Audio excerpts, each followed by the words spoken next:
Welcome to DisruptEDtv, and our guest today is John Henry from the New Jersey School Board Association. And John, he's a great guest. We're going to have a terrific conversation. John knows a lot about certain specialty subjects that we're definitely going to get into, but I kind of want to start the conversation by talking about school boards in general. And many of the people watching our program may have the kind of misconception that school boards are about keeping within a budget. But there's so much more to a school board than just that. Isn't that true, John? It is true. I mean, we're a lot more than that. I mean, the School Boards Association is, or school boards in general are the governance model. They're really the advocates of the students, right? So they're the decision makers. They don't go running around in a school. They're not allowed to do that. It's not like that. But they have, their job is to ask really good questions, be informed about the various functions of the school. It could be buildings and grounds. It could be curriculum. It's professional development, decisions like that happen all the time. And in special cases where something happens that's a little bit out of the ordinary, you know, there are some legal issues, and that's where School Boards Association has that to support that. So our association is the association that all of the local school board are members of. And in turn, we provide training in a variety of areas. And my area, of course, is in STEAM and sustainable schools. That's my specialty. Well, that's important. As you said, a school board member needs to ask good questions. But before they can ask good questions, they have to understand the environment in which they're acting as a school board member. They have to understand their role and what they can and cannot do. And I think a lot of school board members, sometimes they come in and they might not know exactly what it is. And that's why we also have the mandated training, which if you're elected to a school board member, we automatically within, I believe it's like the first 3 months, they have to have mandatory training. Okay. And there's just the basics of governance and policy and things like that. And then beyond that, school board members can actually take like continuing education credits. We call it in our association academy training. And again, there's a variety of subject areas. So we do a plethora of like education for the school board members if they take advantage of it. Not all do, but we encourage it. We advertise it as such. And you know, we have specialists on boards. You know, beyond my specialty, we have field service representatives, which actually go out into the district. We have policy department, legal, governance. So we have a variety of things that offer the services for school board members of being members of our association. Well, we also have associate members with charter schools too. A good portion of the charter schools in New Jersey are associate members also. Oh, great. Okay. So if I'm running for school board, I have to get ready to roll up my sleeves if I happen to be fortunate enough to be elected to that position. Yes. I mean, and you're going to help me do that. That's what the SBA does. That's what we do. Among other things. That's what we do. Okay, great. Right. We offer those services. And I, you know what? I mean, when I first came on the School Boards Association, I didn't understand the role of school boards. My area was like more of the technology and the STEM and STEAM and sustainability. But I slowly started to understand that there is a huge impact that school board members can have on the academic performance, student success, student achievement in general. And there was, several years ago, there was a study done by the Iowa School Boards Association. It was called the Lighthouse Inquiry. And what they found is there was a huge connection in student achievement and the knowledge base of the school board members. So the more knowledgeable they were, and this is critical because it was the first time a research study was done of that nature and that magnitude to see what the connection was to the board, right? Because the board is like over here, right? You know, in perception, okay? But they're not. They're part of the team. The superintendent in the school is the liaison, actually part of the board, who they have to communicate and collaborate and get along and understand have those conversations to, you know, addressing how the students in that particular school, because each school is different, right? It's your own unique to place. Sure. But they have to, you know, they have to work together to really get the student performance and success where it should be and where it could be based on the resources and knowledge base of the entire school, not just the administration, not just the teachers, you know, but it's really, you know, about all of that, including the board members. Well, significant role. So a school board really is a learning organization. Your job is to give them information and help them learn as much as they need to learn in order to be effective to make a difference for the educational process in their district. Yes, yeah, we're the advocates of students, you know, for that, from the leadership perspective and that leadership. Yes, that's part of our job. Yes. That's great. Now, your particular perspective on all this is your own specialty, which is STEAM, which I want you to kind of articulate for everybody, and also sustainable schools. But let's start with STEAM, technology. And so talk about that a little bit first. So in 2011, I started having conversations with School Boards Association, and they felt it was important to start and to begin the training process for school board members in in STEM and STEAM, and really more specifically the integrative process of STEAM, science, technology, engineering, arts, and math. Okay, for those of you who don't know the acronym, That's and important. some don't. Thank you. So I came on board to design the programs, the training programs for school board members specifically at that time. It has now really grown into, I'm training and our association, along with other collaborators, are training more of a broad perspective, like superintendents, principals, teachers, even some students show up at our training. Because that's the community of learners, That's right? learners. That's learners. And so, and I think it's important that we do that, and we've done that in our direction, is because everybody needs to be on the same page of what it really means. So the integrative process of STEAM education is critical because we do not want education to be in silos. The kids are going from class to class to class, right? They might have 7, 8 classes a day, and they're disconnected from the learning process. Yeah, this is right. And so the integrative STEAM is more about process than even so much content area. And it goes beyond that. When you're doing a design challenge, for example, in STEAM and STEM education, you're looking at the kids actually really authentic learning, solving problems. Why doesn't this work in their community? And let's figure out solutions. So at the end of the day, it's about problem solving, and it's about really authentic learning and student engagement. Well, this is a field that I feel very passionate about. Oh, I've sure, been doing I it can a number of years. When I was doing it in a classroom, I was a classroom teacher for 14 years. I did a lot of this type of education, and I noticed, and I wish I had the data, and I wish there was some research study that teachers can do, but at the time there wasn't, about the effectiveness of this particular kind of learning as an integrative approach. Because the students really do. It's interesting and meaningful to them. And when that happens, the education takes place. They learn why they're doing the math. Yeah. Now, It's see, not this is disconnected. to me. This is important. I hear this. It happens that I'm on a school board for a charter school in Philadelphia. But and one of the conversations that came up yesterday was the importance of not just teaching kids how to write code, but how to write code that solves problems, that actually solves a problem. So that whole idea that you're learning all these things because you're solving a problem or working on a project really is where that all comes together. Isn't that right? And not only that, is also because now we're preparing our students for the workplace.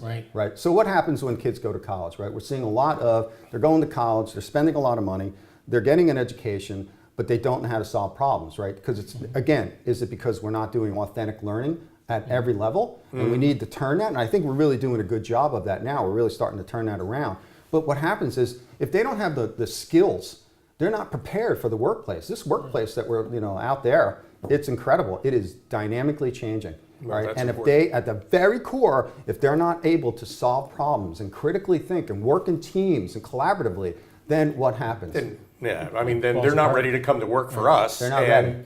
And we're not doing our jobs. That's basically it. So training for life skills, which is important. Well, okay, now we're going to take a break. When we come back, I want to talk more about that because I think we really hit on something very important. So we'll be right back with John Henry, terrific guest, New Jersey School Board Association, right after this. DisruptEDtv. See you in a minute. Thank you.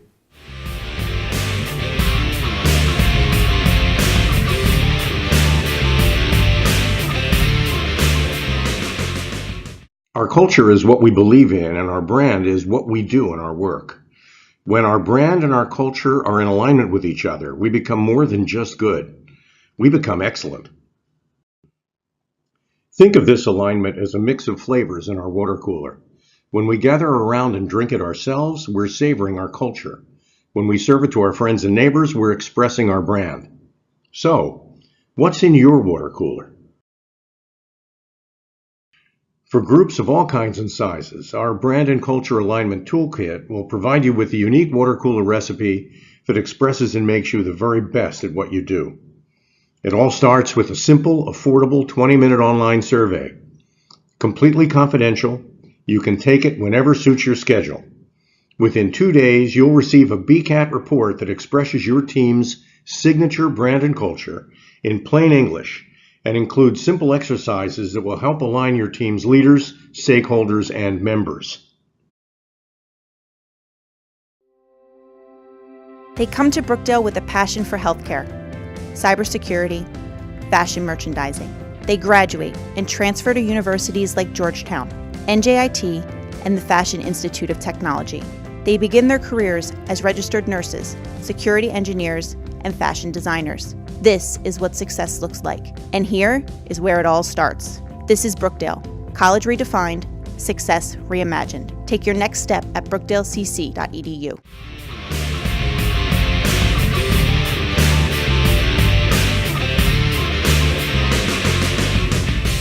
Welcome back to DisruptEDtv. My name is Al Cini, I'm Joe Asamendi. and our guest today is John Henry from the New Jersey School Board Association. Welcome aboard, John. Oh, thank you.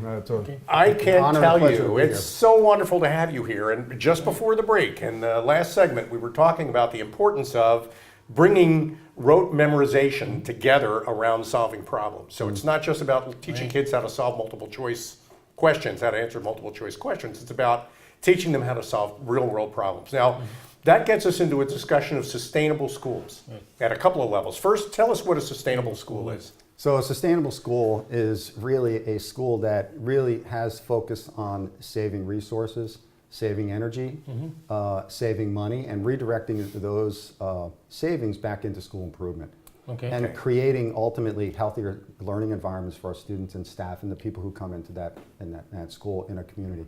And I always call it a sustainable school is the epicenter for sustainability because whatever happens in that particular school has a ripple effect into the community. And in the community, it's not just the school. Hopefully what we do in our schools when they become, they're going green, call it green, call it sustainable schools, it'll ripple out into the community and the whole community is transformed. Well, that's what we want. So our job as, again, we started to do sustainability training for school board members and now all staff, including facility directors, started in 2011. And the first thing that we did with School Boards Association is that booklet that you have in front of me, New Jersey Sustainable Schools Guidebook or Project, which actually was a 3-year research study with 11 pilot schools. And at the time, sustainability, and this is now we're going back 5 years ago or so, well, we didn't really know what a sustainable school was. Some schools were putting up solar panels and they were saving energy, and energy was a big entry point, but it wasn't the only thing. So what does a holistic approach to sustainability look like? So we did that study with 11 schools, and we looked at existing buildings because they're the hardest to green, right? Well. And it was a great study. I personally learned a lot with that project. I learned some of the challenges school had because they were making decisions about, should we go foam trays or should we go plastic trays, or how else are we going to do something in a cafeteria?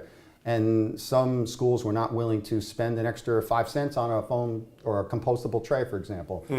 And the school and the kids wanted it, but the budget prevented it. So what were the compromises in the school when we were looking at sustainability? And it was very challenging. The cool thing about that is, to me anyway, is that the sustainability becomes an opportunity for kids to learn about sustainability. It's not just about the school board making a sustainable school. It's about involving the learners in, as you said, the school is a lab. The school building and the school grounds become a living textbook and a living laboratory for the kids. And again, the best learning environment for the kids are a school that's unsustainable.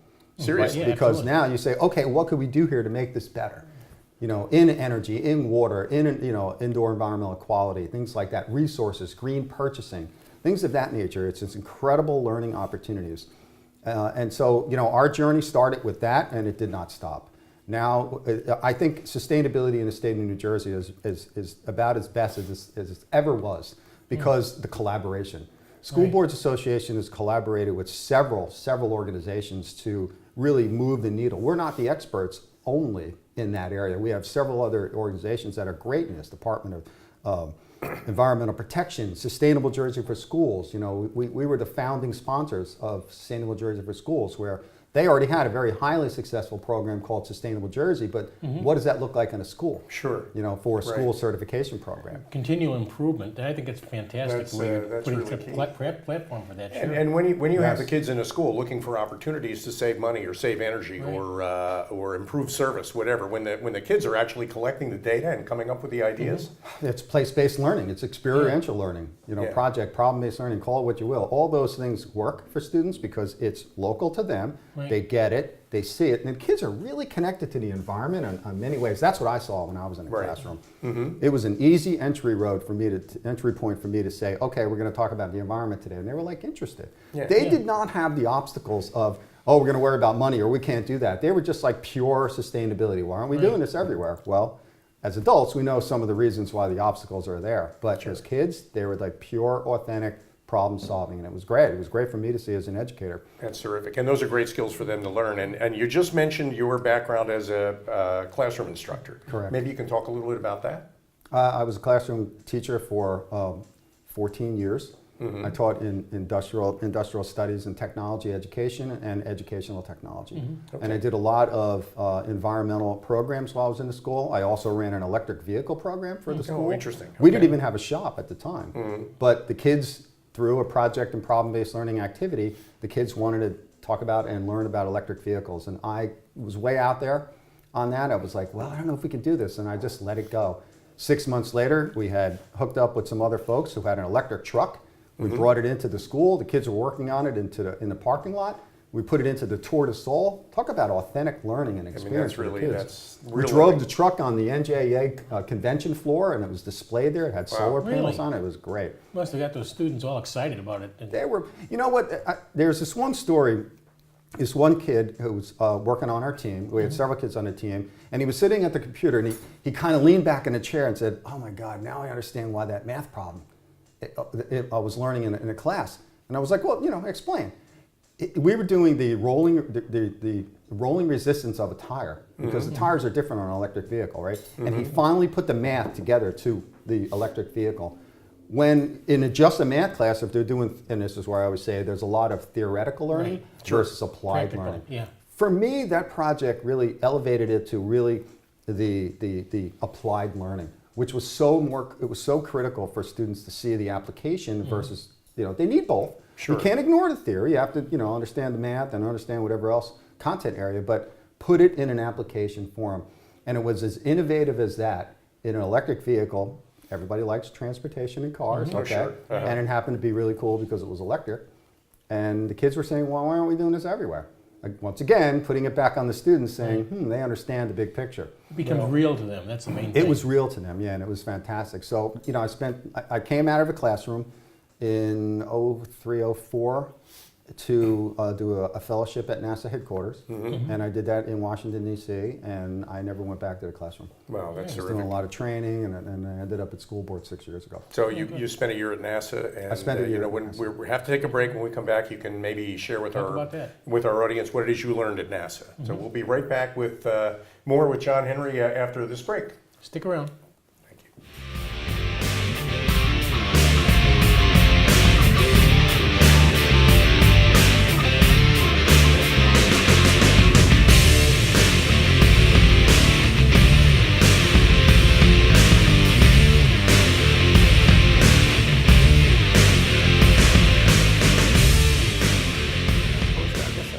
Welcome back to DisruptEDtv. My name is Al Cini. Still Joe Osamendi? Yeah, you go. good hanging with you. But really, our guest today is John Henry from the New Jersey School Board Association. Before the break, at the end of the last segment, we talked about you spent a year doing rocket science at NASA. The larger subject really is about taking classroom experiences and connecting them with the real world. Isn't that right? Right. My year that I spent as an Einstein Fellow at NASA headquarters was really about, they were placing educators to really kind of interpret what NASA was doing, scientists and engineering to the classroom practices, because every government agency is looking, some of the folks are aging out, and they were looking to get people to work for their government agency. Right. So I had a phenomenal year. I met Buzz Aldrin, John Glenn. Wow. I spent some times at some different space centers, including Goddard Space Flight Center. It was a phenomenal year for me, and I got a big dose of what STEM was in terms of NASA STEM. So when I came back to the state, I didn't get back into the classroom. I started to do a lot of professional development.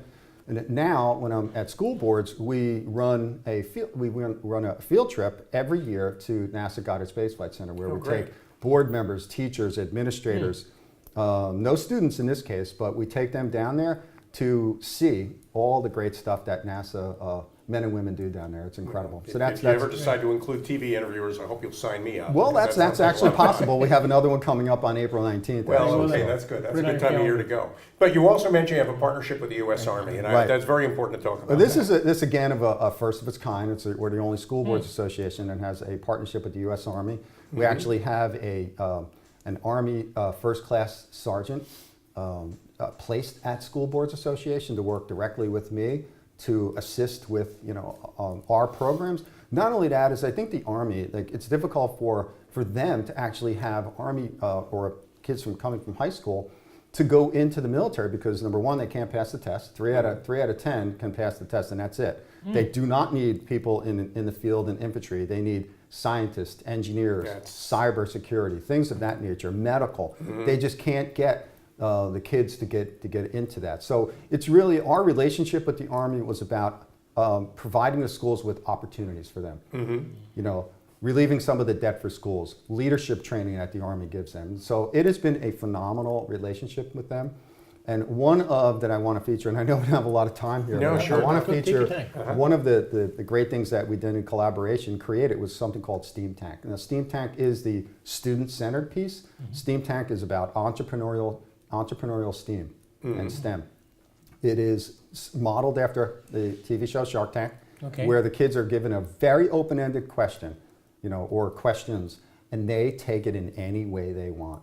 And it's extremely innovative. Some of the kids who come up with these things, and it's K-12, so we're not restricting it to high school. These are like 4th and 5th graders that are designing something and modeling what engineering is. That's great. Incredible stuff. Now, you make a point often that it's STEAM, not STEM, that you're including artistic expression in this experience. We are because we also added a sustainability component because why would you engineer and design something that's unsustainable? Right. Yeah, You it's just true. wouldn't. Right. We're trying to teach our kids to be better engineers, and you don't want to do that unsustainably.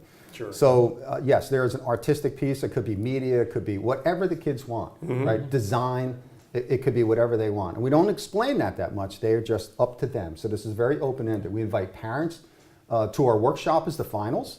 We have 3 regional competitions, and then the finals are at our workshop in Atlantic City in October.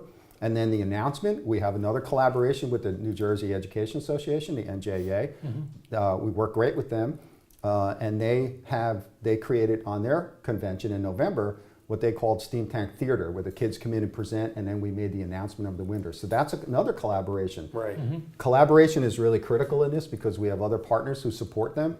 We also have National Wildlife Federation, New Jersey Audubon, and Eco Schools as partners as well to support some of the sustainable schools piece of that. That's so key. I mean, all those partnerships make a difference, and they connect kids with the world at large, not just their teacher in their classroom. Exactly. The goal is really to open the doors and give them a sense of what's going on in the whole world, not just inside that little room. Exactly. We become mentors for them. So we're really trying to surround them, the students, beyond the classroom. The teacher is no longer the content expert, can be, but what if they're not? So we're surrounding them with those experts. So PSE&G actually put up some sponsor money this year through a larger grant that we're involved in. Good. And there was some prize money for the kids. We hope to expand that. We had 193 applications this year. Wow. We just opened it up again December 1st, so we expect double, maybe even triple. Wow. So that's a great partnership that we have. It's a great response, and it's very engaging for everybody. And and the school board members get to play a role in this. The school board members get to, and really at the end of the day, what it's about too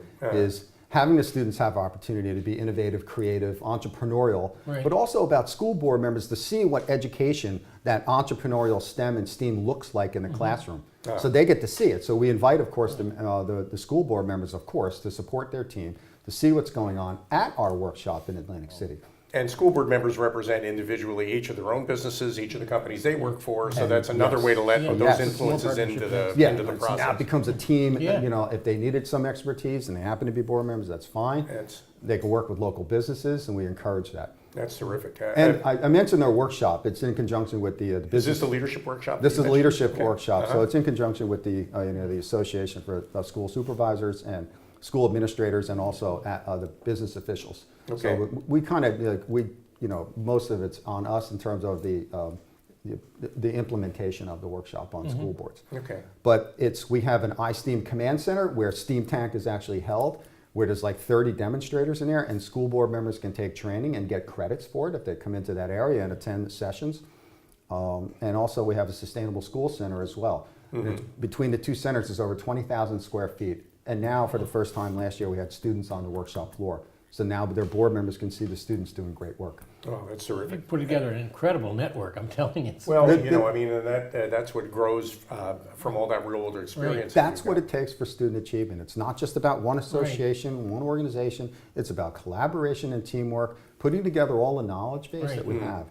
The other thing that we did, I want to mention really briefly, is with Sustainable Jersey for Schools, I was one of the co-chairs for putting together the iSTEAM task force. And so now in Sustainable Jersey for Schools, okay, there is a new action called iSTEAM. And there's 4 categories. I'm not going to go into that. You can go online and look at all of that, which is nice because now that becomes the placeholder for schools to say at least some, you know, entry points on what does it really mean? You know, what does iSTEAM mean? And what are some of the actions, including policy, okay, strategic planning, board goals, and what's that leadership model? Because if you're just going green or, you know, or looking at implementing STEM or STEAM, and you have a champion, all right, who's leading that, what happens if the policies and those things are not in place? Will it fade away? Maybe, probably.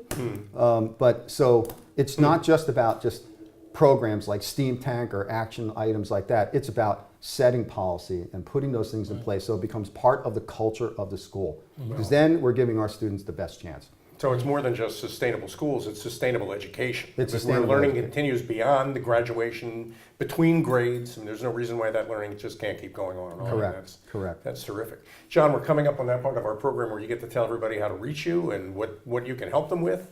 So go ahead and do that. Look right into your camera and just tell everybody how to get a hold of you. I didn't do that, but that was Okay. All right, John Henry. I could be reached at jhenry@njsba.org. My phone number is 609-330-9218. Great. John, thank you very much for joining us on DisruptEDtv. There's a question you have here. Are you iSTEAM ready? Right, and so we put together a series, again, to educate board members and staff. Are you iSTEAM ready is, again, a great collaboration between the Department of Education, the U.S. Army, the Rock and Roll Forever Foundation, which is unique, and you know, of course, little Stevie, and the Arts Ed New Jersey. And so now we're bringing together a variety of entry points that people can come into those series. There's 4 of them, and learn what is are you iSTEAM ready? What is it? And what are some of the functions of it? And I just wanted to mention that real quick before we end. That's great. If you're in New Jersey, you can go online and learn more about this. John, you gave them the information I think they need for that. Yeah, it's if you're outside of New Jersey, you can go online and learn from New Jersey, see what they did, and maybe make the same thing happen in You're an your encyclopedia in your state. of Absolutely greatness, I'll terrific tell you. to It's oh, we can go on. Well, great having you, John. Thank you for All your right, time. thank you, gentlemen. I appreciate it. Thank all of you for joining us today on DisruptEDtv. My name is Alcini, I'm still Joe Asamendi. and we're looking forward to seeing you again on a future episode. Yeah, please join us again, folks. Thanks for looking.